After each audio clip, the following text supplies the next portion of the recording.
नमस्कार. स्वाभिमानी TV news चॅनलच्या बातमीपत्रात आपलं स्वागत. एड्स अवेअरनेसवर धुळ्यातील पालेशा महाविद्यालयात रांगोळी स्पर्धेचे आयोजन. HIV एड्स विषयी समाजामधील गैरसमज दूर करून जागरूकता वाढावी तसेच प्रतिबंधात्मक उपायांची माहिती व्यापक पातळीवर पोहोचावी या उद्देशाने धुळे जिल्ह्यात एड्स जागृती पंधरवडा साजरा करण्यात येत असून त्याचाच एक भाग म्हणून आज माद पालेशा वाणिज्य कला व विज्ञान महाविद्यालयात जिल्हा एड्स नियंत्रण पथक, रेड रिबन क्लब आणि राष्ट्रीय सेवा योजना यांच्या संयुक्त विद्यमाने एड्स अवेअरनेस या विषयावर रांगोळी स्पर्धा आणि पोस्टर्स प्रदर्शनाचे आयोजन करण्यात आले होते.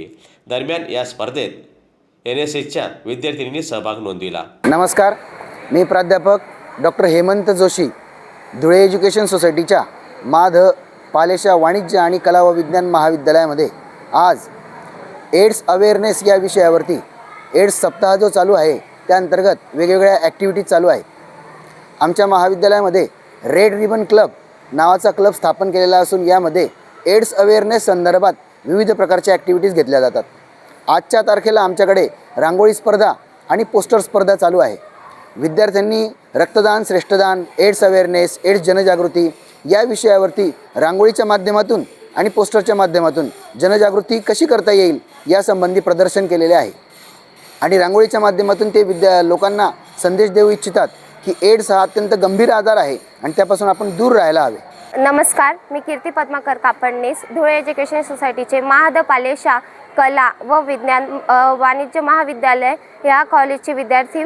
आमच्या इथं युवकांचा क्लब म्हणजेच रेड रिबन क्लबतर्फे काही स्पर्धा आयोजित होतात. 1 डिसेंबर विश्व एड्स दिन या अंतर्गत आमच्या कॉलेजमध्ये स्पोर्ट्स स्पर्धा, घोषवाक्य, रांगोळी स्पर्धा तसेच वेगवेगळ्या स्पर्धांचे आयोजन केले जाते. त्याच संदर्भात आम्ही एक सप्ताह हा कार्यक्रम राबवत आहोत आणि त्यामुळेच विद्यार्थ्यांना त्याबद्दल अधिक माहिती देऊन त्यांच्यामध्ये त्या आजाराविषयी अजून अधिक माहिती तसेच त्यांना त्या आजाराबद्दलचं कसं त्यांच्यापासून संरक्षण व्हावे याबद्दलची माहिती आम्ही विद्यार्थ्यांना देत आहोत.